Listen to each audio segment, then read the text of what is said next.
ప్రపంచంలోనే మొదటి యూనివర్సిటీ భారతదేశంలో ఉందని తెలుసా?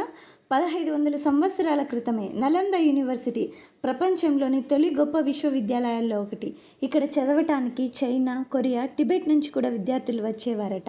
ఖగోళ శాస్త్రం, వైద్యం, గణితం, తత్వశాస్త్రం వేలాది విషయాలు ఇక్కడ బోధించేవట. ఈ యూనివర్సిటీలో 10,000కు పైగా విద్యార్థులు ఉండేవారని చెబుతున్నారు. అక్కడ లైబ్రరీ అంత పెద్దదిగా ఉండేదట. దాన్ని పూర్తిగా కాల్చడానికి నెలల సమయం పట్టిందని చరిత్ర చెబుతుంది. ఆర్యభట్ట లాంటి మహానుభావులు కూడా భారత జ్ఞానాన్ని ప్రపంచానికి పరిచయం చేశారు. జ్ఞానం కోసం ప్రపంచం మొత్తం భారత్ వైపు చూసిన కాలం కూడా ఉంది.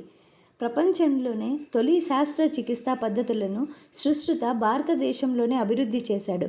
అందుకే ఆయనను ఫాదర్ ఆఫ్ సర్జరీ అంటారు. కైలాస టెంపుల్ ఒకే రాత్రి పైనుంచి కిందకి చెక్కి నిర్మించారు. ఇప్పటికీ అది ఎలా నిర్మించారో చూసి ప్రపంచం ఆశ్చర్యపడుతుంది.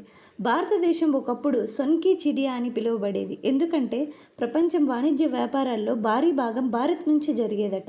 రామేశ్వరం దగ్గర సముద్రంలో కనిపించే రాతి నిర్మాణాన్ని చాలామంది రామసేతుతో అనుసంధానిస్తారు. హిమాలయాస్ ఇంకా ప్రతి సంవత్సరం కొంచెం ఎత్తు పెరుగుతున్నాయని శాస్త్రవేత్తలు చెబుతున్నారు. భారత్ కేవలం ఒక దేశం కాదు, వేల సంవత్సరాల అద్భుతాల చరిత్ర.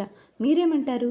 మీరే ఇండియన్ అయితే ఇండియా అని కమెంట్ చేయండి. Thank you for watching and subscribe Suresh Vijaya vlogs.